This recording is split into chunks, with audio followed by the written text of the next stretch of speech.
Joes.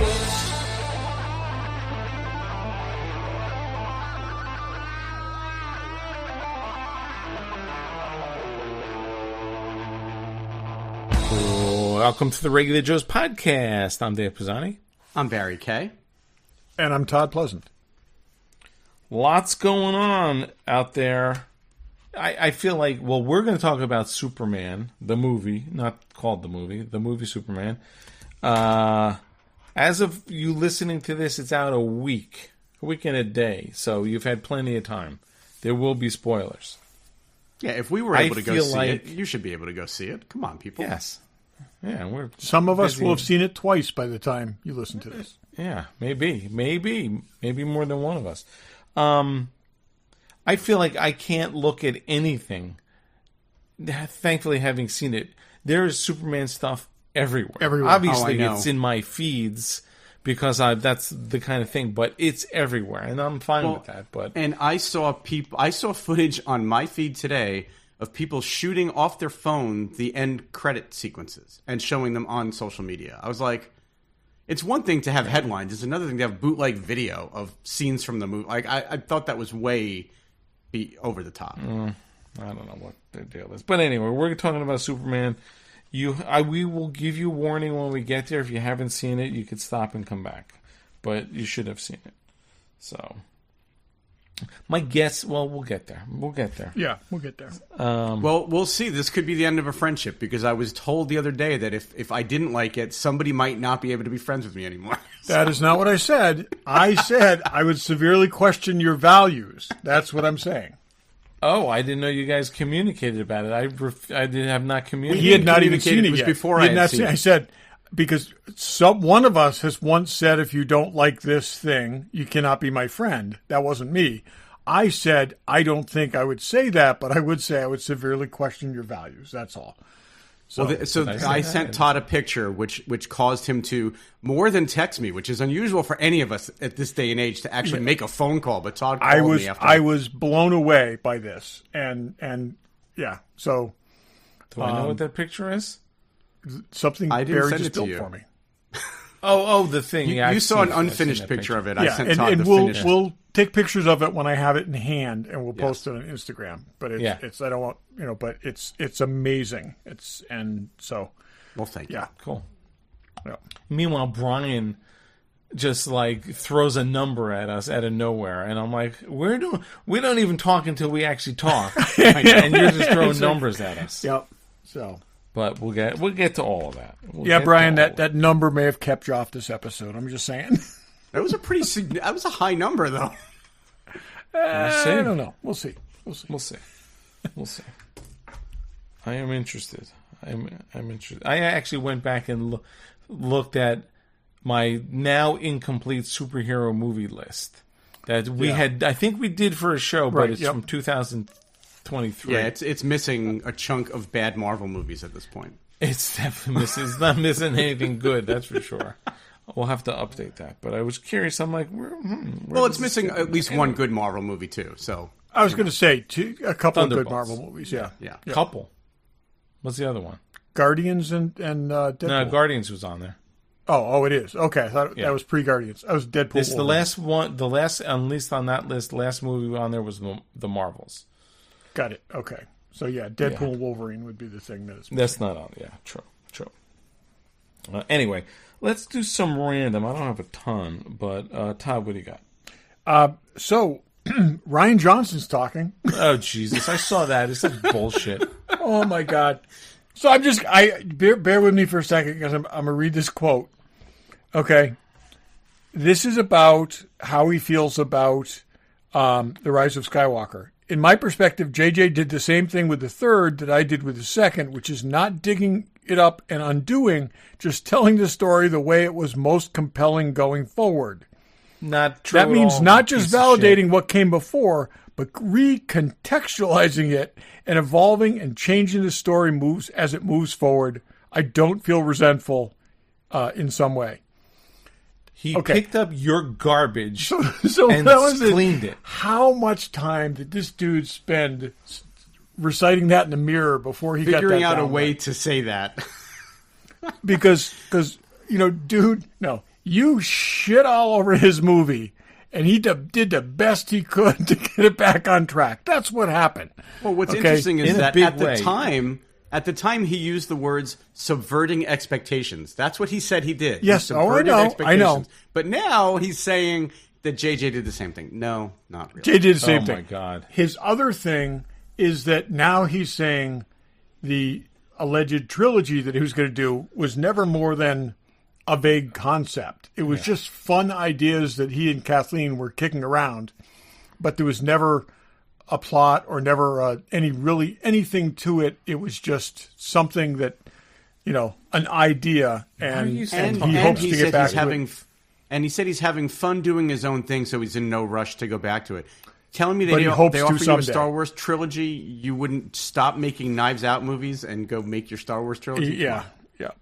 So, anyways, it's Frickin' Ryan Johnson. I just can't think of that lightsaber scene so at the just- end. It's just If disgraceful. I just say, Ryan Johnson, just shut the F up. Okay, the less you say about Star Where's Wars. my I hate Ryan Johnson shirt? Or what do those shirts honestly, say? you know what? It said I've Ryan liked Johnson some of the other sucks. I bought things. one for each of us.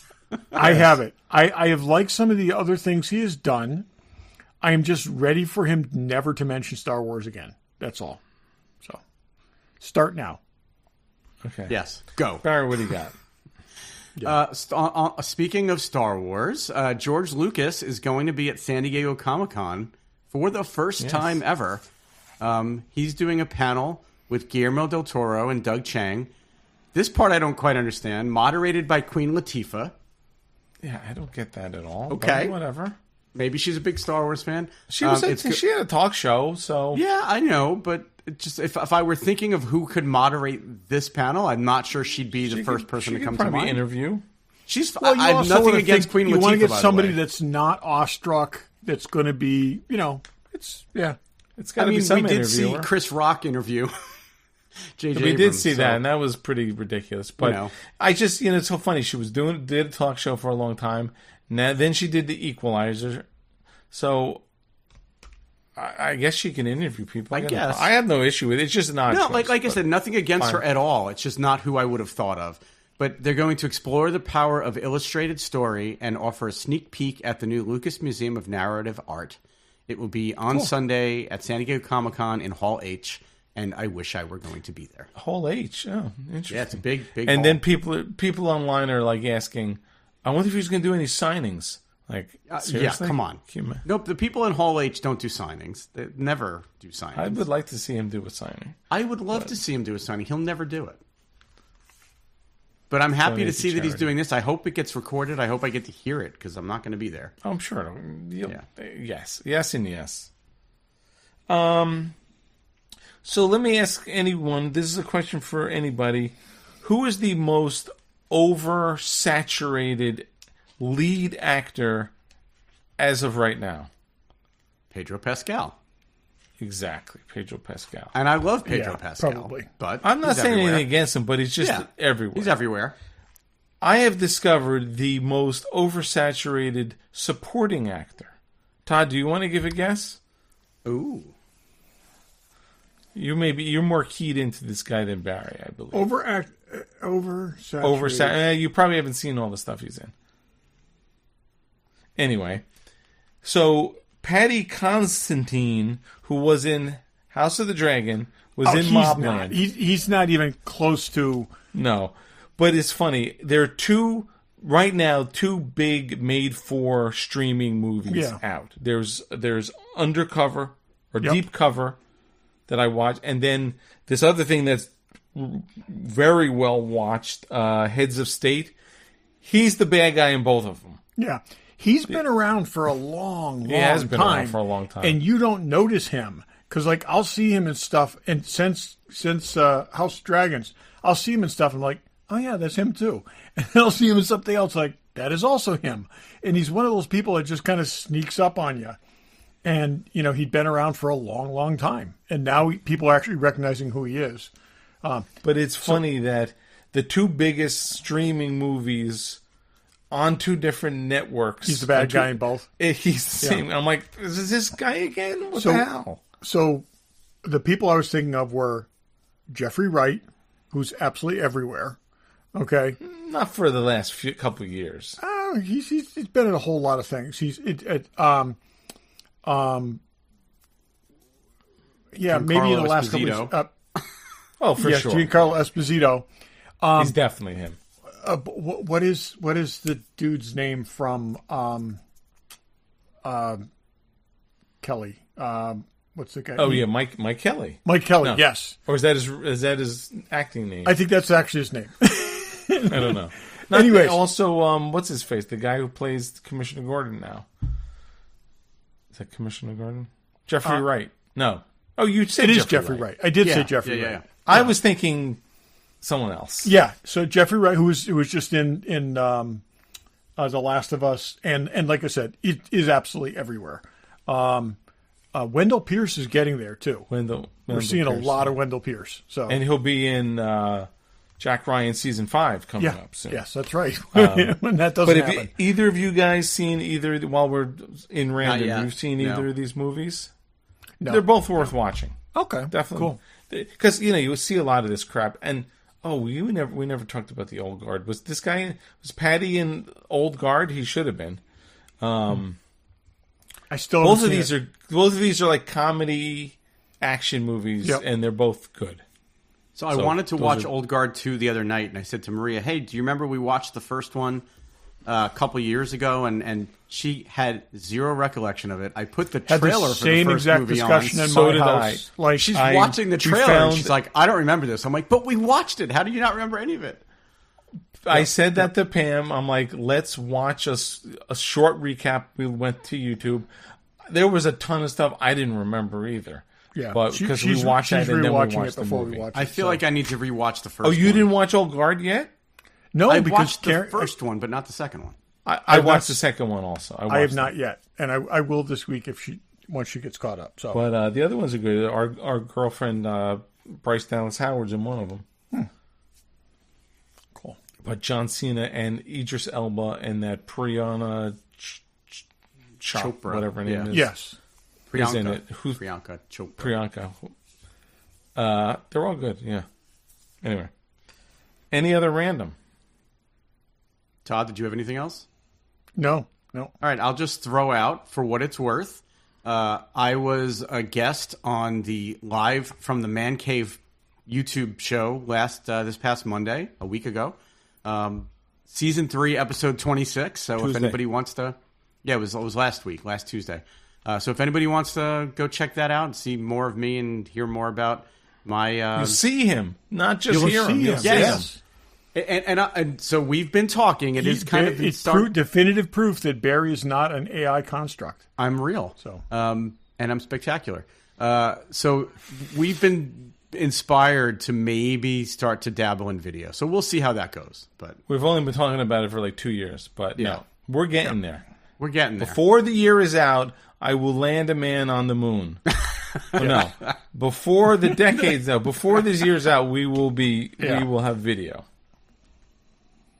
I'm not sure that's a good thing, but we'll have it. Not sure it is either. So I'm getting my eyes are done first. Well, let me know. I'll make a Botox appointment. I don't see this shine right now. I'd have to fix that. Where's my makeup? We're going to need those ring lights. This is going to be so much more work to do video. But but this way you guys will be able to see the stuff we talk about, because I know we sort of that's always talk about stuff in a bad way. Yeah, not in a bad way. Like talk about it, don't even say what it is sometimes. We always see each other's stuff, but you, at the listening audience, don't see any of it. Barry, that phrase just sounded wrong in so many ways. Okay, so we're going to move on. But you know who's not wrong, Fanboy Collectibles? That's right. There are many things up for pre-order, including, speaking of The Last of Us, a Hot Toys Joel figure. Great likeness. Awesome. If you don't have enough Pedro Pascal in your life, this is it's a great looking figure, actually. Really good likeness. Who doesn't want a 1/6 scale Pedro? And that is the thing. So I'm looking at this and I'm thinking, like, there's got to be a Mr. Fantastic very shortly. So it's like were Hot Toys just like doing scanning and said, while we're doing this, let's just they scanned his head for the Mandalorian first of all, so they've got. I mean, they started because there is a unhelmeted Mandalorian figure. Yeah, that's interesting. But this definitely has Joel with this bit of a scruffy hair and stuff. Yep. So it's a good looking figure. I wonder if they'll make I wonder if they'll make anyone else. Will they make Bella Ramsey and maybe a monster? I don't know. Anyway, Echo 6 Gorn up for pre-order. Yep. Also looks fantastic. Hot Toys Ahsoka in stock. If you need an Ahsoka, it's in stock. But there's a big Silver Surfer statue. There's all the stuff you need. Pops and Sideshow and Hot Toys. And don't forget, last week, if we decided we like Superman, there's Superman was up for pre-order last week. We'll see about that later. But now's your chance. If you like the movie, get it. If you didn't, don't. But check those guys out, fanboycollectibles.com. Check them out at their store in Newtown, Connecticut, and tell them the regular Joe sent you. Okay, where are we going? And we should probably talk about... Did you guys do do anything interesting lately? I was actually going to talk about From Dave's Workshop first. Oh, Jesus. Barry. Okay, I'm sorry. From Dave's Workshop. Yeah, if you need a prop or a stepped all over that display or a plaque, let me know. I don't know what I could or could not talk about, but this weekend I finished a Mission Impossible knife display for somebody with a big metal print. That's on my Instagram. You can From Dave's Workshop Instagram. You can check that out. It's on my Facebook too. I finished a Titanic vest display. I'll put pictures up of that probably this week. And some miscellaneous things. So yeah, things are going.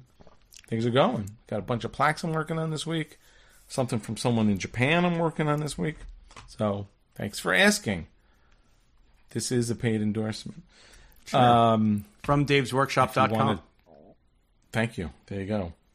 Let's. So Todd was asking us what we did. So Barry and I got invited. We might as well say it. It sounds better than it is, like, because everyone's invited. I guess not really. You got to be on the list. I don't think everybody gets invited, but they invite a lot of people. I think it's a long list, though. I was not invited. So there you continue. Go. There you go. So Heritage, interestingly enough, Heritage has offices all over the world. They have a big upcoming auction this week. I think it'll be either on or over as this episode comes out. The last day of it is when this show drops. So it's happening. Yeah. As we record this, it starts tomorrow. Yeah. So they do previews in Dallas, where they're headquartered, Beverly Hills, New York, maybe sometimes other places like Tokyo. But they had a preview in New York that we got invited to, so we went. This was interesting. I've been to a couple of these before. They only had like 5 or 6 things. 5 items from the auction. Items, but invariably the best 5 things in the auction, I would say. I mean, and these were some pretty spectacular items. Oh, for sure.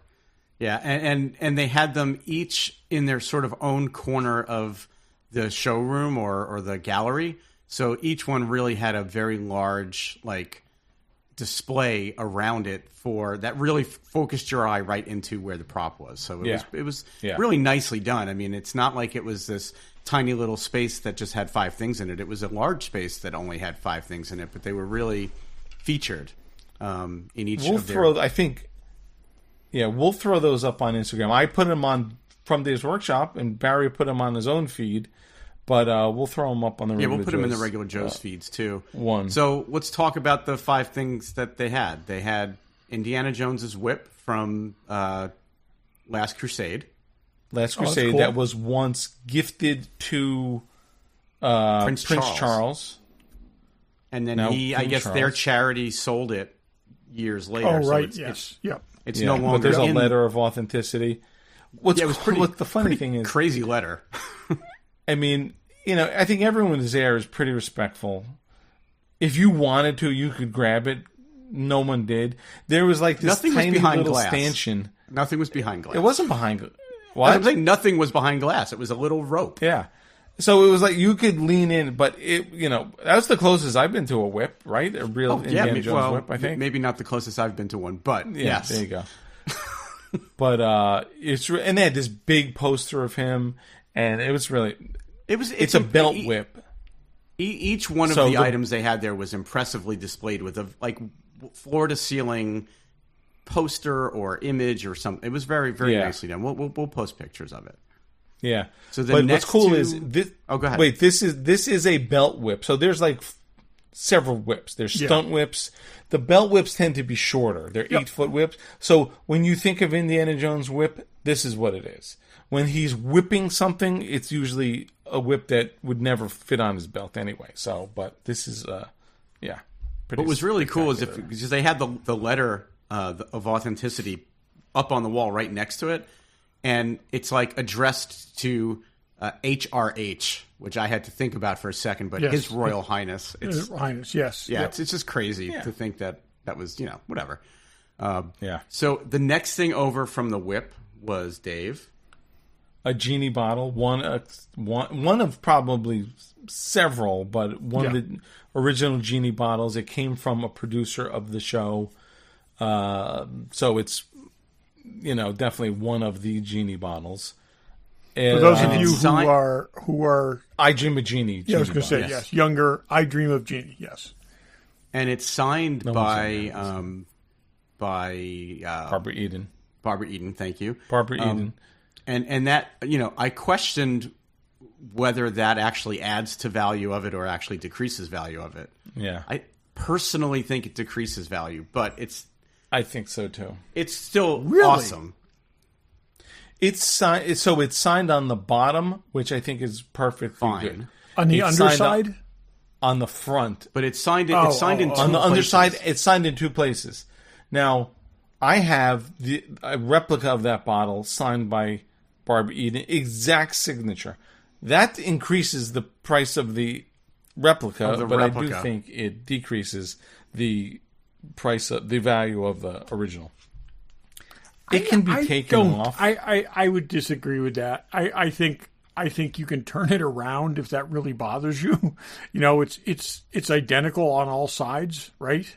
Yeah. So it is, but her signature kind of goes 3/4 of the way around it. Does it really? Yeah. Oh, okay, never mind. I'm just saying, you don't have to display the signature if you don't want to, is what I was saying.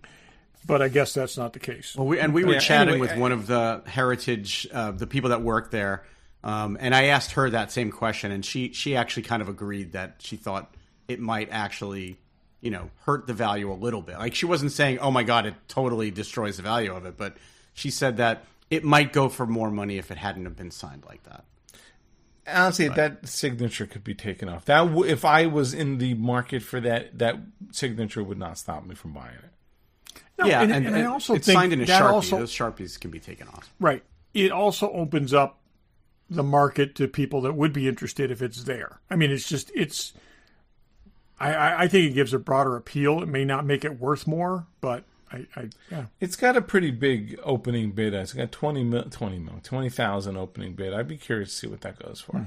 Yeah, but I mean, anyway, it's still that was awesome. Cool. No, don't take my comments the wrong way. It's still amazing. It's beautiful, but I would love to have that. I would love to have something for my Jimmy Genie. Yeah. So next to that was a sign from inside the actor studio. Not inside the actor studio. The actor studio. Two different things. The actor a sign studio. From inside the yeah. No, but it's the sign that was hanging outside. There's a famous picture of Marilyn Monroe in front of that sign, and they had a giant poster of Marilyn Monroe. So a lot of people have gone through the actor studio. That was the least interesting thing. Yeah, I would say that was the least interesting thing there, although it was cool to see. It was right cool next to see. To especially that, Marilyn connection. Yeah, especially because of that. But I think there's a lot of famous actors that have gone through there. Oh, yeah, big time. Yeah. I couldn't name a single one. Well, they're all very famous. Don't ask me to name them. They're too famous to name. Patty Constantine, I believe you went there. Yes. Pedro Pascal. Wendell Pierce and Giancarlo Esposito. And, and probably Charlton Heston. I don't know. I'm just making that up. Yeah. Right next to that was the original painting for the movie poster for Apocalypse Now, which is huge and amazing. And Dave and I got very up close to it because we were looking for the damn brushstrokes. And the guy's such an amazing artist, you don't even see the brushstrokes. It was Bob Peake. But this, the original artist. I'm pretty sure it's a watercolor. And I know he did a lot of watercolors, but it was behind glass. There was no rope. We had our faces like 2 inches away from this painting. Trying to find the brushstrokes. Just trying to get a sense of, but I'm pretty sure it's a watercolor with ink. But it's the colors, and there's all these little helicopters. I have issues. I don't have issues with that movie. That movie's creepy, but I love that movie. But yeah, I do and too. It's but beautiful artwork. The artwork's amazing, and Bob Peake does amazing stuff. He did a lot of cool stuff. There is a whole Bob Peake separate section of the auction. There's stuff from Excalibur and Rollerball and some other stuff. But this was wild to be this close. And it's a huge piece. What's it, like 40 by 60? Or it's huge, some crazy thing. It was really cool to see. I mean, I'm not an art collector in that way, but it was awesome just to see it. Yeah, that was cool.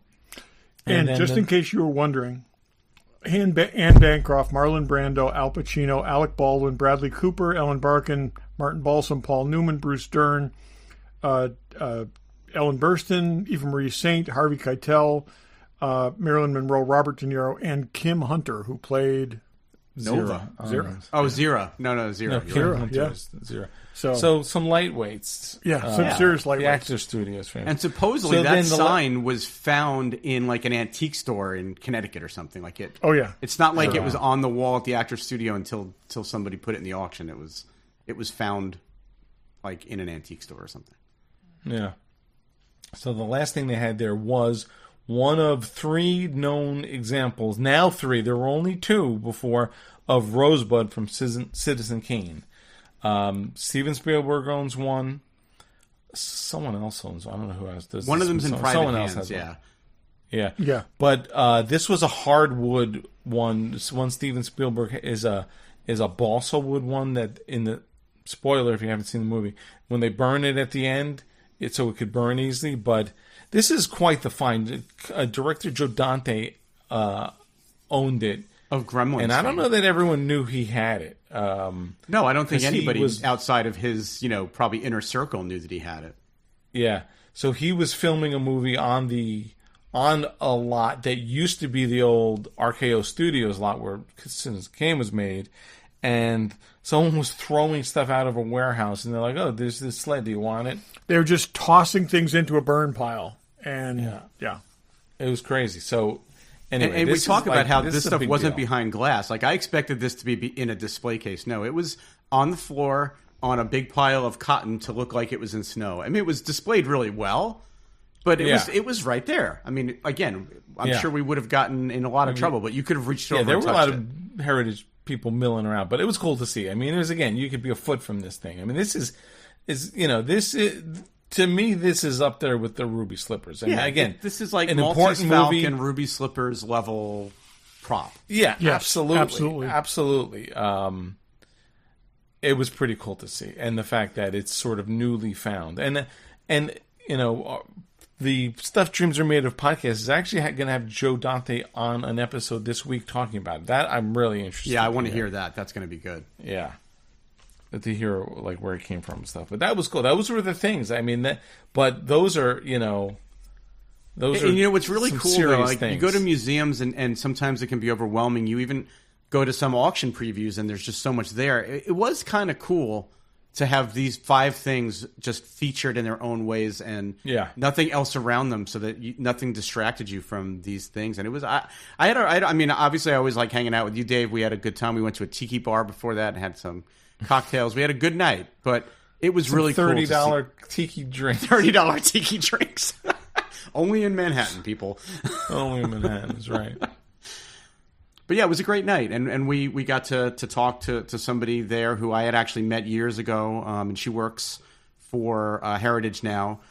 She used to work at Christie's, and she used to do. She's been on a bunch of TV shows. She does praising on. What is that show? The one on PBS. Antiques Roadshow and some other stuff. Oh, And okay. so Yeah, she does a lot of stuff, but yeah. she was great. She was really cool to talk to. Definitely has some, similar interests to her to favorite us, movie and- of all time is the original Star Wars, which I thought was cool.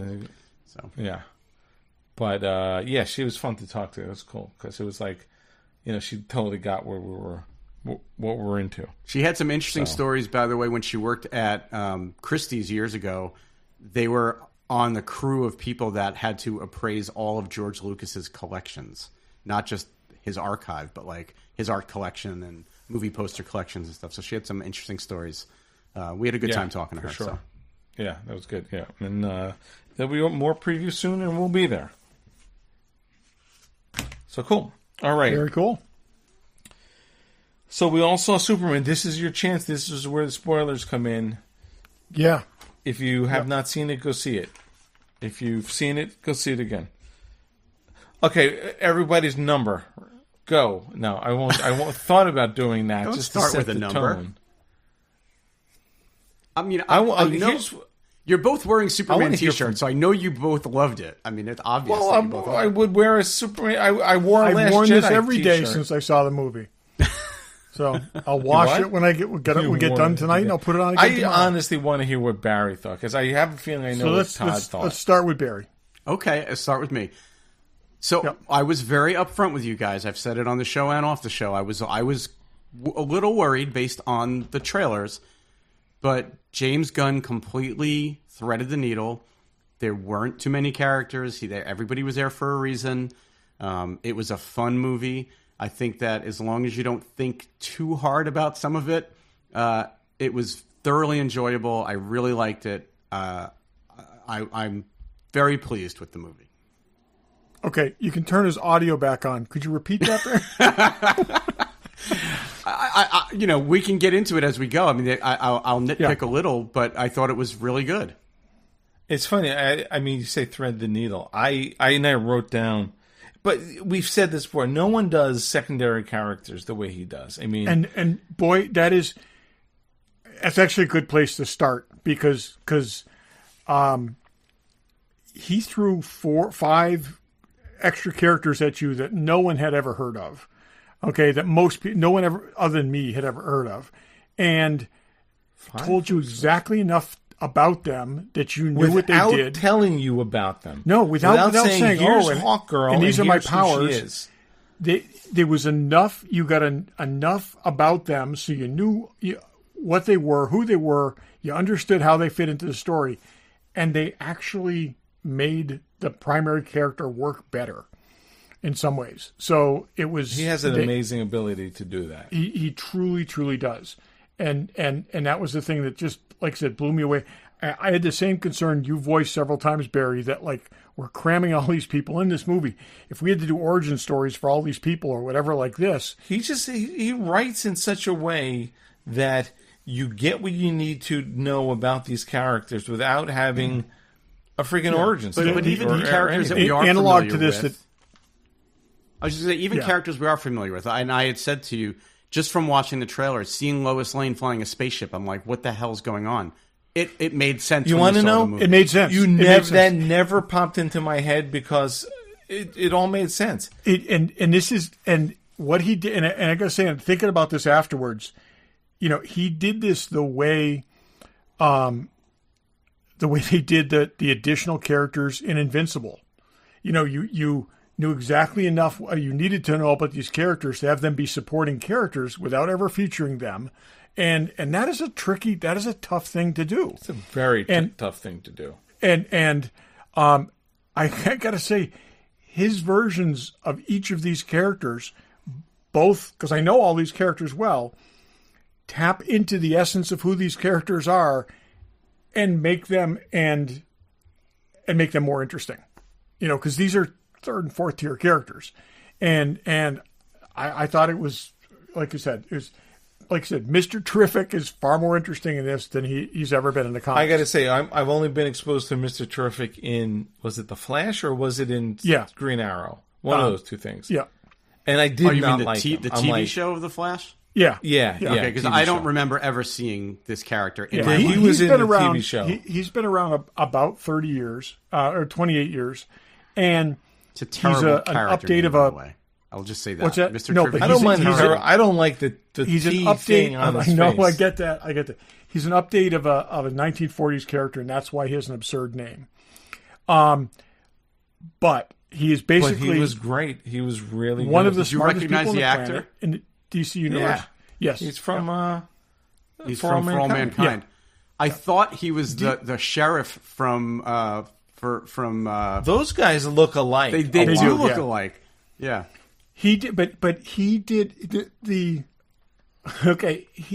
He's arrogant, but in this, he also like showed his annoyance at times. I mean, they gave this guy more depth than he's ever. He's also Yes. like one of the nicest characters in the comics, and they got away from that here. They played into they made him kind of like the guy who's as smart as Luthor, but is not evil, and and I gotta He say, has no patience for people, which they 20 really did a 28 good job years of him. of watching his character with these T-spheres floating around that can do whatever he programs them to do, shoot lasers and do video and do all this stuff, as they very well demonstrate. I never considered the possibility of a dog looking at them and thinking, oh, dog toy. Yeah. Just brilliant. Well, he was very annoyed with Crypto, which was funny. Oh, everybody Everyone was, but that was another thing that was great. But anyways, each of those characters, Guy Gardner, perfect. Exactly Guy Gardner. And in his essence, metamorpho. Well, and I'll say this about the Guy Gardner stuff, because the little bits that they showed him in trailers and the still images you've seen, he works much better in this story and in the movie than those still images and those tiny little clips agree in with the that. trailers. just the best. He just looks goofy in the pictures. Exactly. But he's supposed to look goofy. And as Nathan Fillion said, he's a guy who's got so much confidence. He thinks his hair looks good, and it doesn't matter what anybody else thinks. And he doesn't look nearly as goofy throughout the narrative of the movie as he does in the still images or in But the his little clips that we personality saw. fits that haircut. Which Oh, is so funny. it totally does. Yeah. It's just like he doesn't. But they used him perfectly. The Hawkgirl was very minimal, but Hawkgirl could, I think, and I get it. There's not enough room. Yeah. Hawkgirl could have had a little more. That's one of my only the sort of flying little and annoyances. screaming and swinging the battle axe thing was it was. Well, does but she shriek like that in the comics, or was that new? 'Cause I different don't- versions of her have shrieked I like don't that like in the that. comics. I didn't like the didn't- shrieking. That kind of. I don't need that. I will say I did like her having different rules than Superman because she is a warrior and always has been. So I thought that was good. Anyways, I wish they like gave her a little more. That's all. yeah, it could have been. that. It could have been. Yeah. But anyways, like I said, she was. I think she was good. I think they were all really good. And you gotta love the Super Friends. Go into the Hall of Justice, Which great. was amazing. So we're kind of doing this backwards, and then we get to the standard Superman cast. You get Perry White, who's Lois Lane, Jimmy Olsen. I love the spin. Making Jimmy Olsen a chick magnet, okay, was absolutely brilliant. Okay, I think she was perfect. I think she was an absolutely great Lois Lane. I think they took what's worked in each of the different ones, the tenacity, the toughness, the smartness, and they got rid of the screaming thing. I think there's been, of all the characters, I think there have been a lot of good Lois Lanes. I like this. I think Rachel was great. I mean, even Margot Kidder was good. In the time, if you look at the context of the time, Margot Kidder was Amy very, Adams very good. Was good too. But this character's evolved more since then, and this is who she is. Like I said, I love the way they use Jimmy and Miss Teschmacher. Well, so let's just talk about that for a second, because we left the theater and I'm talking with my sons about it, and I said, I didn't pay attention to the character names in the credits, and we were talking about Eve, and I just said, I just wish they would have made her last name Teschmacher. And then my son looked it up, and he's like, "They did." No, that was Eve Teschmacher. Yes. So, No, I get that now, but they never sent her last name in the movie. Yeah, but they didn't need to for people. Yeah. I don't think. Yeah. Well, to me that was just a throwback to the original Superman. Maybe that's been in the comics. As was Otis. As was the guy. It was Otis. Yeah, Right? there's Otis. It was an in passing thing. Yeah. But I love the fact that she's, the whole time she's taking the selfies and stuff. Just like I said, she was actually betraying Lexi. It was brilliant. It was perfect. brilliant. And again, it took, yeah. So I have a question for you guys, because this is something that I left the theater wondering. And again, I don't have the history with the original comics, but was the second half of the message from Superman's parents, did Lex Luthor alter that to make it what it was, or was that the actual message? That is what it is. And is that the real thing? That has been story played with in the comics off and on over the years. Okay, so the idea that the Kryptonians were not, that as benevolent as we were led to believe, and that he was basically sent here because he could basically do the invincible thing and take over the planet if he chose to. That's not 100% canon, but it's something that they've played with and gone back and forth with over the years in different incarnations. I just couldn't tell if we were meant to believe that on I thought face that value. was real. I think we were meant to believe, but what it did was it perfectly juxtaposed his one set of parents against the other set of parents. And you saw, and they bookended that beautifully with the video at the end. Yes. But the fact that he is not who he was sent here to be. He is who he was raised to be. And that's who Superman is. And that is like, and that's, it's the, and I will say it, that is the perfect immigrant message. It really is. He is the product of his upbringing. He's the product of experience. He's the product of everything this country has to offer and everything those people gave him. And again, like I said, when they went to the video of his parents, which he finds comforting at the end, I thought that was terrific. I like the fact that, in some of the incarnations, some more than others, even in the original 78, certainly in the Snyder ones, like his parents are practically there, you know, which I like it better that he's had to find his own way through this stuff, Yeah. Even, he got Marlon Brando, Jor-El telling him everything, and then the Snyder one, like he's a hologram who is fully 100% interactive. Yeah. So that was just too much. I always thought that was too much. And this is where they're basically like a digitally supported memory for him here. And he has a snippet, and that's it. And they went a step further in this and made the parents more like simple folk than even any version I've his birth parents, Kent. Yes. Ma and Pa Kent, I'm saying. Like, it's interesting. Go ahead. Sorry. No, I was just saying that like they were definitely the more funny like thing is James farm folk than even the way they were portrayed in anything I remember ever seeing. The first Superman, it was much more like this. It was, they were older. Glenn Ford was his father. And then meanwhile, like supermodels are, Diane Lane and freaking what's his face, Kevin Costner. Yeah, but James Gunn.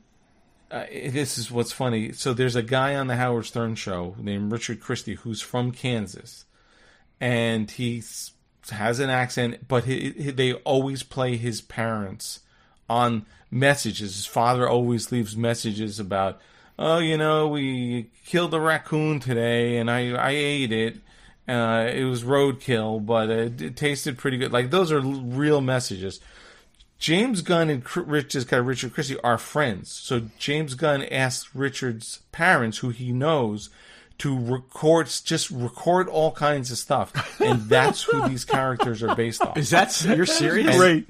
Yeah, and he wanted... That is awesome. They are Kansas farmers. That's what these people are in real life. They're not, these sort of like, even as sophisticated as Glenn Ford and whoever. Yeah. So he wanted them to be like like this way their speech patterns. So I'm they're just based hung off up on of the this James guy's Gunn is parents. friends with Richard Christie thing, but okay.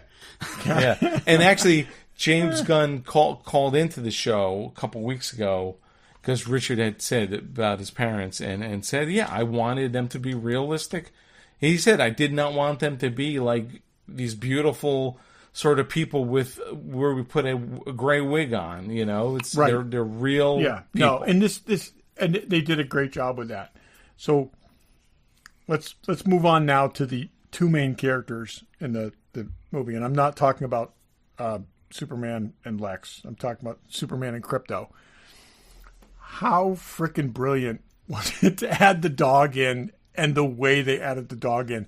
I mean, nothing humanizes a person more than the bond with an animal. Well, he almost went full on John Wick at one point. It was just, but it was, and that was the great thing. It was the thing you could do to get him mad. Even though that's a bad dog. It was a bad dog. There's it was no a terrible bad dogs. dog. Okay, but they did, I mean, again, spoilers, but they did torture the dog. They Oh were yeah, torturing the dog. granted, they did. Well, they tortured the dog by locking him Making in him a chase hologram squirrels. chamber, chasing squirrels with capes. I cannot. I know this I was loved Krypto. late in the dog was late in the process for James Gunn. I cannot picture this film without the dog. I've always liked the idea of Krypto. I don't know if I've always liked any of the executions of Krypto. Oh, I think in haven't read them Titans all. they did a good job with it. But they also gave us an out at the end of the movie that maybe Krypto's not always going to be there because it was both the out and it was the perfect explanation for why he was what he was. totally. You know, And that he's so it's not completely his out of dog. control. We know that now. Undisciplined, and and I love the robots explaining why the dog had trashed the fortress. It's like, Yeah. I told you to watch him. Oh, we watch him, but he doesn't do what we tell him. Yeah, no, the Krypto was great. So let's just talk for a second and about it's based on that cameo, Yeah, right? yeah. So Supergirl shows up towards the very end of the movie. Drunk party girl Supergirl, who has apparently been hanging Yeah. out on a red sun planet getting drunk. Where she can get drunk. Right. So that And she shows up stumbling, and the dog's hers. She comes back to get her So dog. the Supergirl movie is going to be based on a book called Woman of Tomorrow. And it's actually very good. So Supergirl is sent here basically to be babysitter for baby Kal-El. And because of an error, she gets here after him. Okay? So she's supposed to help raise him and instead gets here after him and is redundant. Okay? So she's like this second Kryptonian. And so in this story, she basically, it's this movie is going to be very, I think, a lot more Guardians than this. She goes off into space and just kind of bums around trying to find something to do to validate her life, and parties a lot and has a lot of adventures. But it's a really cool story. I was a little dubious, I got to say, until the moment I saw how they're doing it, and I was like, oh yeah, they got it. I was not spoiled. I did not know she was going to show up at that moment. I didn't either. And it was just funny cool. because she crashes through the wall, and she's like, "Why'd you move the door?" And she's clearly stumbling drunk. Why'd you move the door? Yeah, and thought it was again, this very is funny. and that's going to come in. That's supposed. I think that's 26 next 26. year. Yeah, it's the next So movie that we're going to I think get. that will be Yeah. interesting. That was that comic or that graphic novel is written by Tom King, who's an author who started writing comics and has written some of the best stuff in the last 10 years. So it should be very, very interesting. So to talk about her cousin a little bit, they drilled down and get the essence of who he was supposed to be in a way that we have not seen in 47 years. Okay? He is, optimistic. He is naive. He has unquestioning faith in humanity. Okay? You got to really do him wrong for him to think you're, you got to go after him with Lex level intensity. Okay, for him to not give you a second and third and fourth chance. He is one of the best human beings on the planet because he's been trying hard at that his entire life. And also has been raised in such a way where he knows, that he has these powers and abilities that, put him above everybody else, but he was taught never to think of himself in that way. And that is who you get here. And it's done. We've seen that in the old movies. In the first couple of that movies, in yes. Smallville. There's a humility. Yes, we saw it in Smallville. There's a humility. We haven't seen it since. There's a humility to this Superman that you got to go back to Christopher Reeve or Tom Welling to see, and even as much as the Christopher Reeve Superman, which still sits at this high level. Yep. There was almost and purposefully a hokiness to it that we didn't get here. These are comic book movies, and this is they Gunn went into almost 80 years of Superman comics and looked at it as a menu and picked and chose all these different elements that he wanted to use, and he made a perfect mix of taking this and all these different things from all the different decades and all these different interpretations of Lex and pulling in all the other elements. I think it was great. You saw his strengths, you saw his weakness. I mean, we started by seeing his weakness, which is something we've never seen in the first act. We've never seen, yeah. The last Superman was invincible. Well, but starting the movie with that opening text on the screen, you were able to jump right into that. Like they basically told you everything you needed to know in the first minute of text on the screen. As we've said many times, James Gunn has said the same thing. You never need to see the Wayne shot again. Yeah. You don't need to see Peter Parker bitten by the spider. Okay, yeah.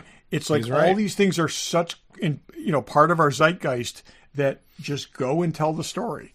And it's even the relationship with Lois. They're already dating. She knows who she is. That is like 2 movies worth of prelude to that, she which was we don't need.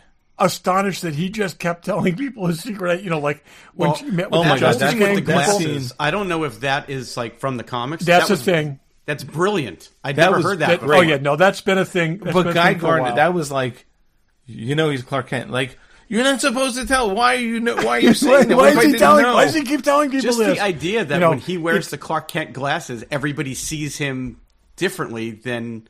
Or does not remember. Oh, wait a minute. He puts the glasses what on his and you face can't looks tell like. it's him. Like, come on.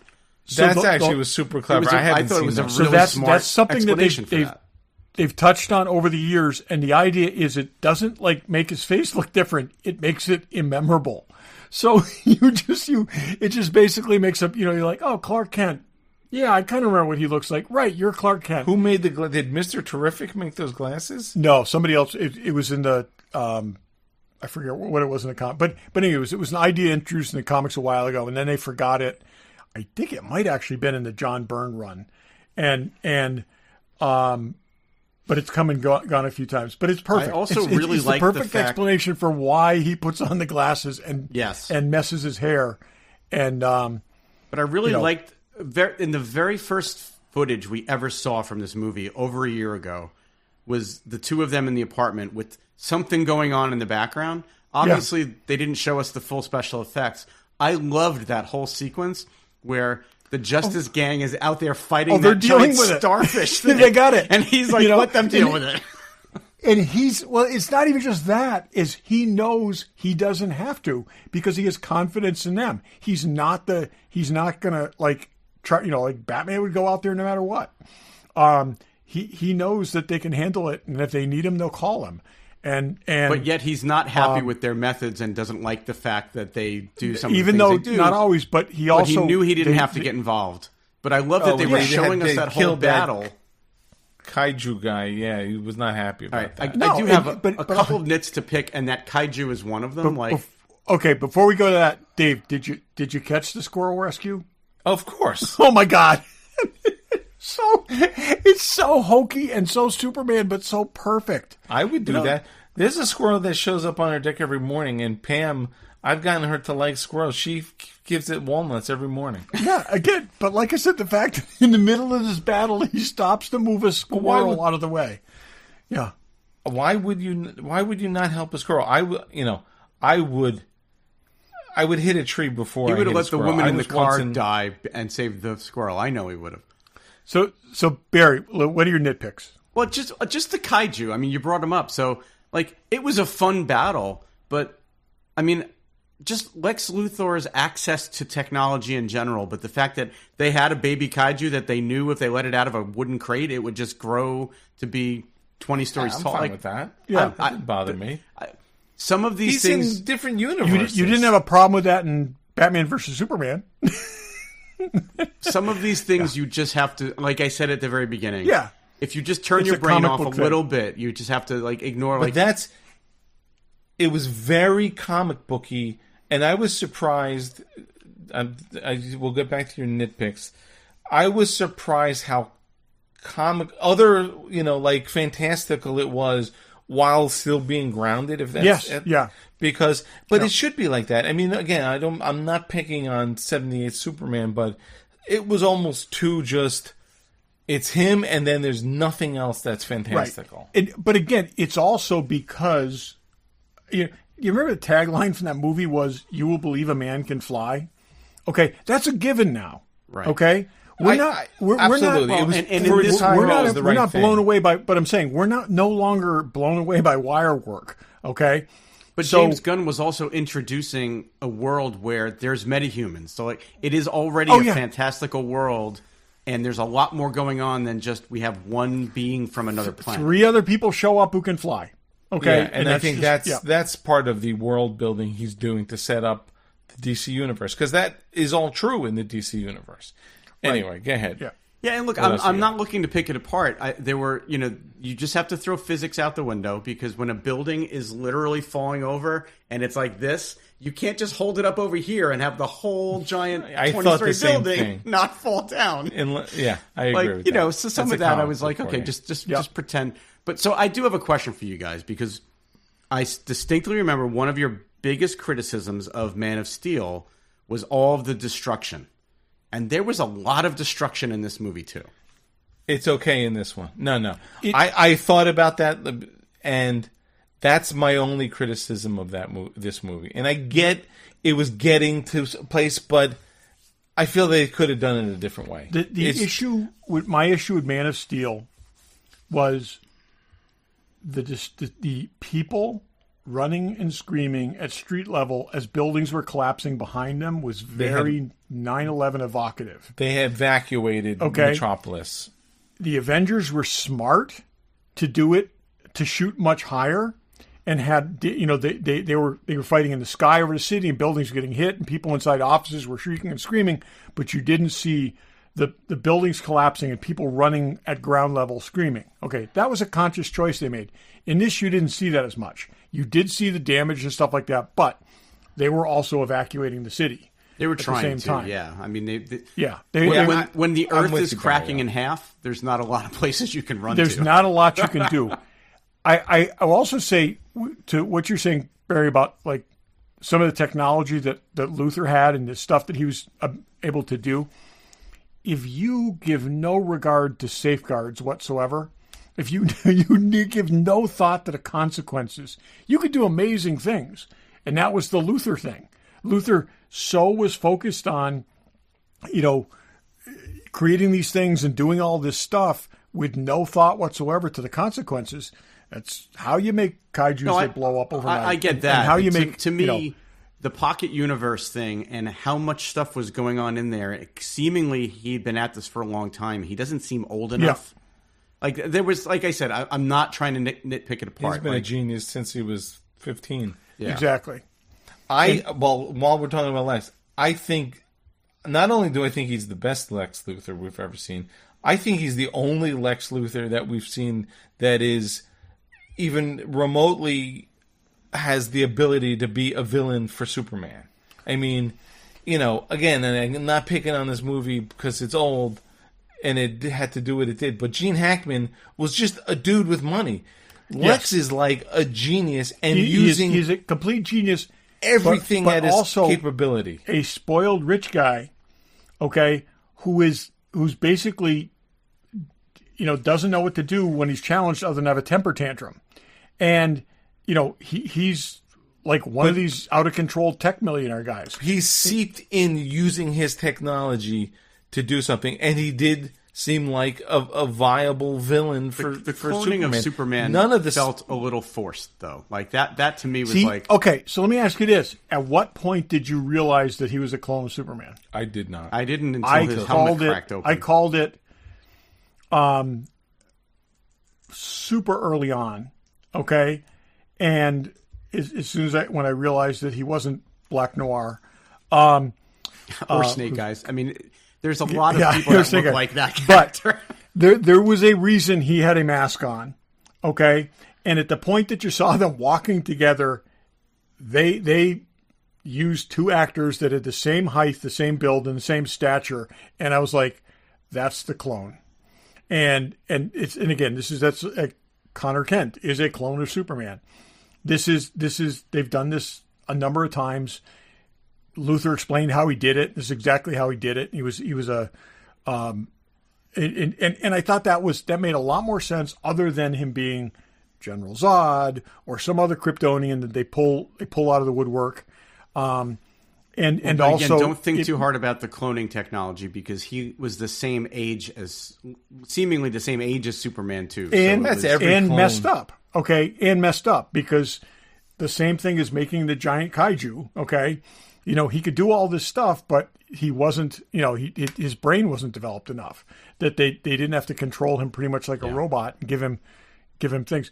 I had no issue with that whatsoever, and I thought, like I said, that is something they've done. We've seen a clone of Superman over and over again. I'm glad they got rid of him. And that's the bottom line to me was that it was fun and it didn't feel it wasn't a messy story.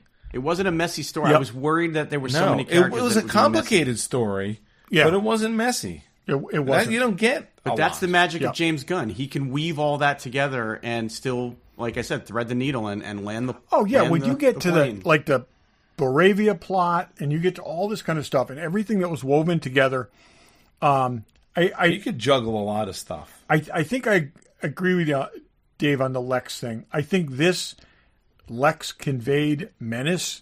I think he was a megalomaniac. I think he wasn't just some rich guy. He was a genius at the same time, but also like surrounded by a bunch of people who would never tell him the truth or never, like the few people that talked back to him, you saw it didn't go well for them.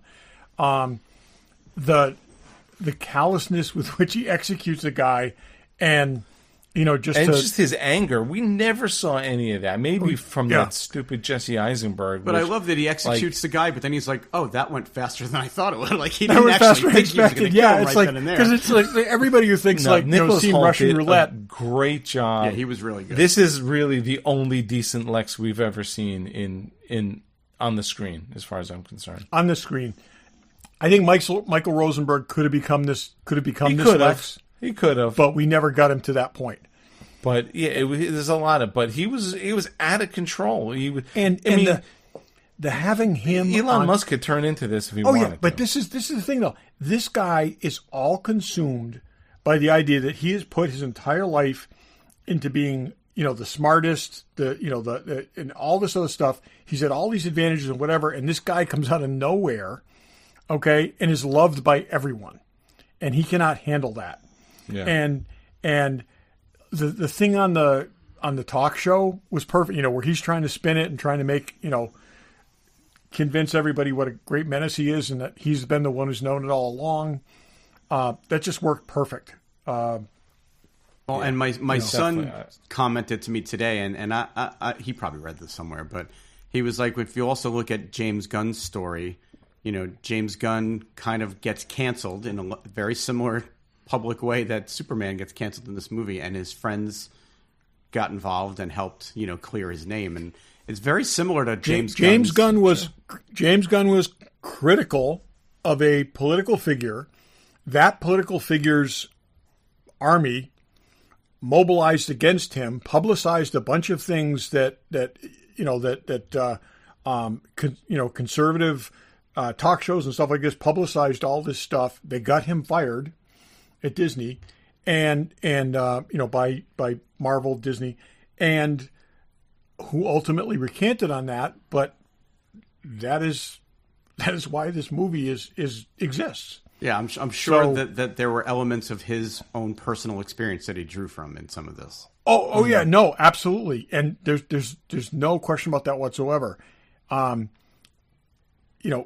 Interestingly, there's been some pushback on this movie From people who haven't seen it.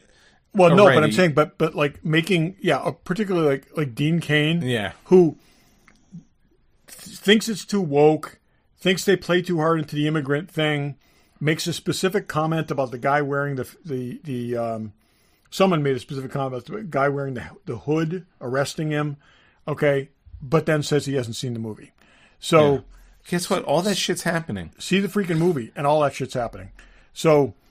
Well, and again, just like other, like Andor, this story and this script was written quite a while ago. Those things are happening in the real and world has evolved now. over It's time. not like they wrote it to comment on things that are happening now. It just so happens those things are happening now. Everything is a product of its time, and this like everything else. But And people, you read some of the headlines like, "What's wrong with an uplifting, fun movie that has a lot of depth to it?" yeah, Nothing. And this is my thing. And Barry, we've disagreed with this a number of times on Man of Steel, but I really believe they made Man of Steel because they thought after the Batman trilogy they couldn't sell optimistic. That they had to move in that direction. They had to darken things up and move in that direction, and that's why they went with Snyder, and that's why we got a decade and a half of that. This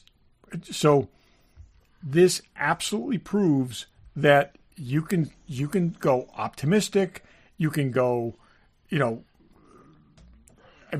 can go the absolute core essence of who this character was and always has been, and still make it work today. I mean, this did not have a Deadpool opening, but it did very well. And 220 global, 120 to 25 US. And I have a I'm feeling it's curious. going to have legs for a few weeks at least. I feel like it will. Too. Oh, I think feel so, like too. its second week. I think so too. And the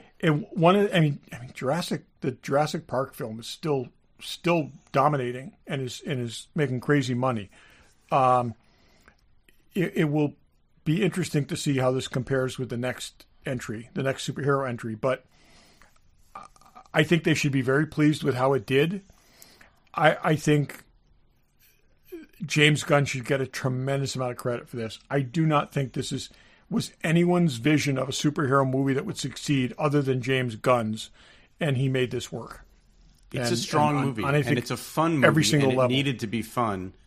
And we have disagreed on Man of Steel. I still can maintain I like Man of Steel, just like I like the original Superman movie. Like the tone of them are all different, but this one on its own, it's a fun movie, and I think that's what it needed to be. And it tells a good story, and the characters are good. You couldn't ask for much more. Yeah. Yeah. And it's a good jumping off point for a reboot of the DC universe. See, and the great thing about this is they don't have to change this Superman to make him work with other characters, and they've already demonstrated that. So you look at the Superman and you say, oh, you could never pair him up with Batman, you couldn't pair him up with this person, that person. He already demonstrated in this movie that he can work with people that don't share his exact same values, and do it effectively. Green Lantern was throwing giant middle fingers at people. Well, the thing that's coming up, I think, next is Lanterns, and he's in it. He's in it, yeah. And he claims that he said there's a lot of F-bombs by him in that TV show, which is interesting. So, let me ask you this, talking about working with in the DC universe, I mean, I think it started it in a really big way. And this, I don't know, I don't remember, is this the Barry K principle of retroactive whatever? Improvement. Yep. Or I'm thinking the opposite. Does this movie, and Todd, you need to open your mind a little bit, does this make the Batman too dark? No, because it's a different universe. Okay. That's not this that is, and he said from day one, we're going to continue telling stories from this Batman, but this is not the Batman of this. They're because he that was one of his points. He said we're going to be able to tell stories that are on parallel tracks, but not the same track. I wouldn't. That Batman does not fit with the Superman. Wouldn't be surprised if we don't see the second Batman. If they look at this and be like, people are really embracing the uplifting, why go so dark with Batman? Because the Penguin did so well. Or why confuse people? Just why confuse people? The Penguin did so well. They're making a Clayface movie. What will be interesting to see is if the Clayface is in the Batman continuity or this continuity. I would love to see a new Batman, and I'd love to see a new Batman. And Batman is, no matter how uplifting, Batman's always going to be darker. I don't know that he needs to be this. I mean, it's funny. I got this thought when they were showing pictures of things, and they're like, there's Lex Luthor, good-looking dude in a suit, even though he's crazy, and then there's like some guy in a freaking latex mask that's the Riddler. And it's like, these don't go together. No, and that's what I'm saying. You need a different Batman for this, and I'm not sure how they thread that needle. I mean, we're gonna have to see that. So, I don't think they need to continue with the other one. So I hope they do, and I think they will. Because I'm just worried that it's going to confuse people. I mean, it's how many different universes certainly can you don't have need that going theatrically at Joker the same time? bullshit. I'm surprised he hasn't pulled the plug on this already. I don't know. I mean, think it didn't do like any killer, ridiculous box office. It did better than this, though. It did $200 million. Did it? It did $200 million first weekend, ended up at $7 million. So honestly, I'd rather see a new Batman than see that one again.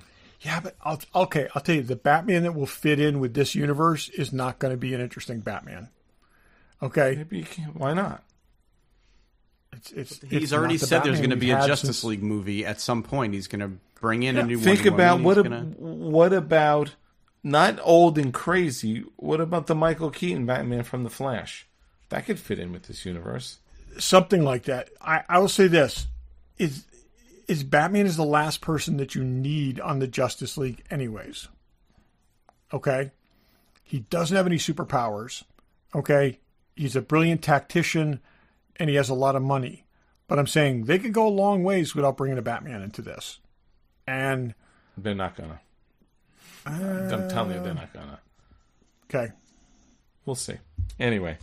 Let me look at my notes. I would bet we're going to get the other movie, and it will be 2 years after that before we see anything. Any sign of a Batman. But look, where we sit right now, the Batman is in 2027. And that's what I'm saying. I think you're going to see a couple more years before we see Batman show up again. And it will be a different Batman at that point. Wait, so you're saying in 2029 we may see this universe's Batman? They're not going to wait that long. I'm telling you, they're going to pull the plug on Batman. We'll see.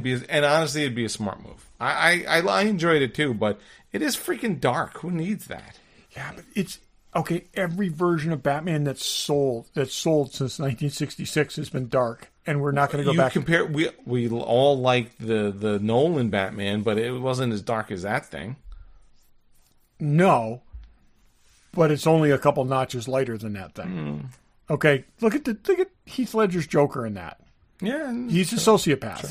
Okay, you know, I don't necessarily think it's a tone problem. I think that there's too many universes going on at the same time, and it's going to confuse their core audience.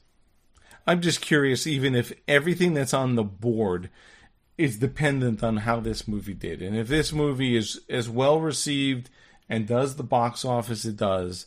Do they let's really reel it in? Right. I don't know what this Clayface is. It filmed? Is it not filmed? Okay. What do we need? Maybe they make Clayface. It for HBO Max and don't put it out in theaters, and then maybe you can. But why would they even bother making that?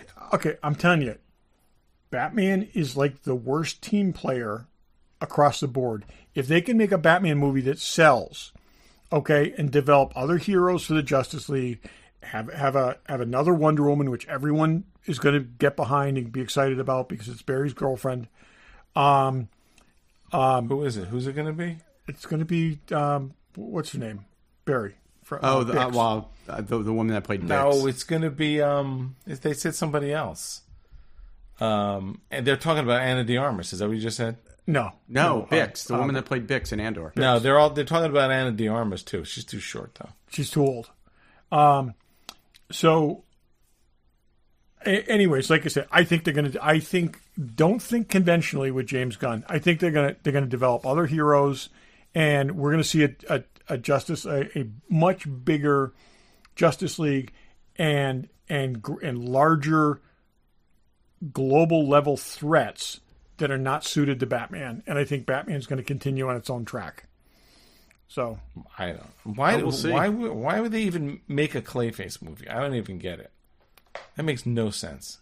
Again, it's we'll see. Is that filmed yet, or is it? When's that supposed to come? I think that's after Supergirl. So, well, I don't think we'll see that either. Yeah. Anyway, all right, let's give it a number. Barry, you first. You're not going to like my number, but I'll defend it. I think it was a very solid 8.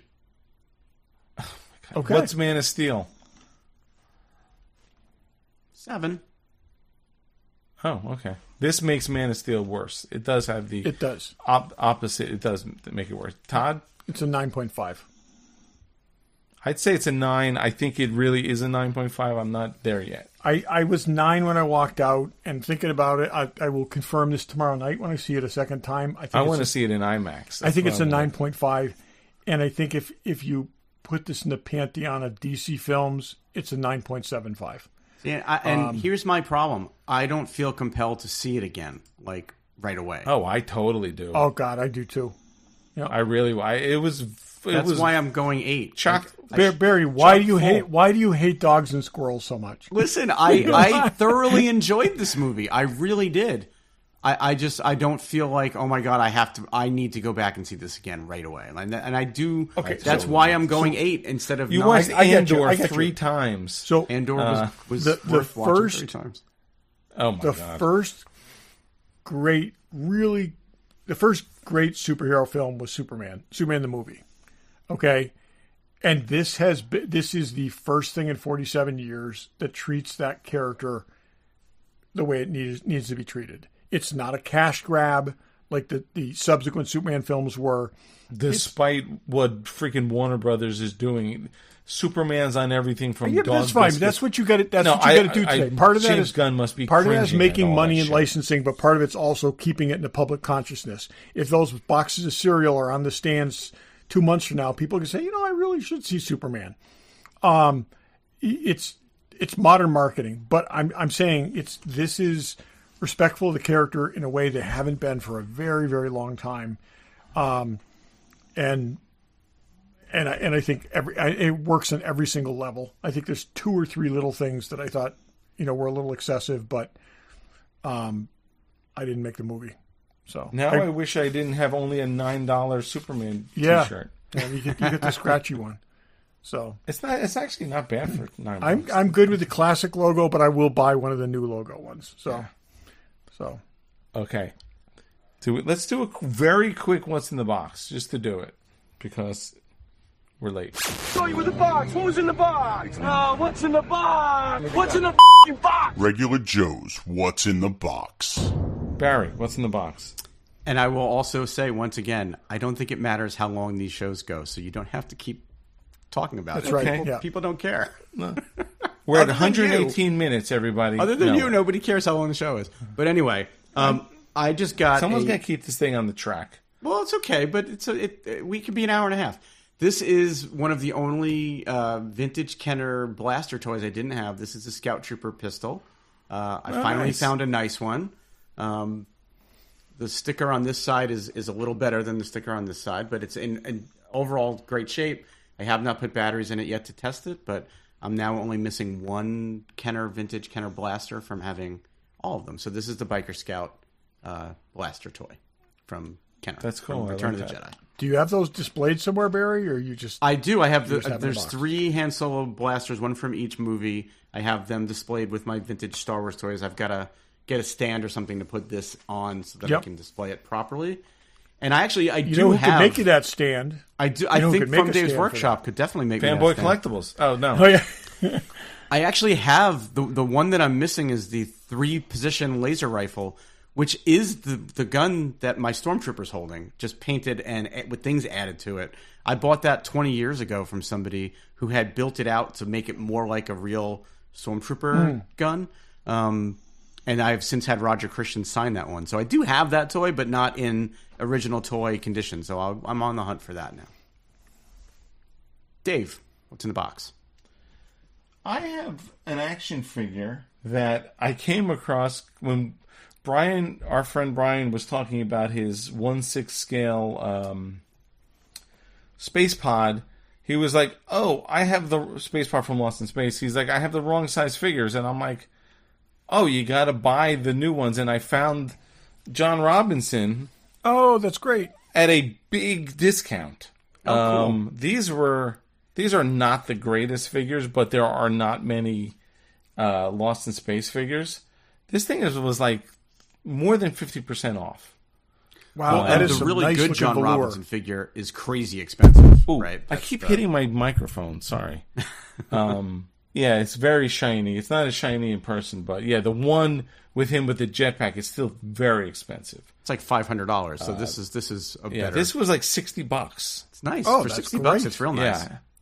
It's okay. I mean, it's not the greatest figure. The head's okay. The laser's really good. It's got the pink velour, but I was happy to get it because there's also the Keeper was like $35, and I think Dr. Smith was also on sale for like $60 or something. Oh, maybe $80. But that's what's in the box. Todd, what's in the box?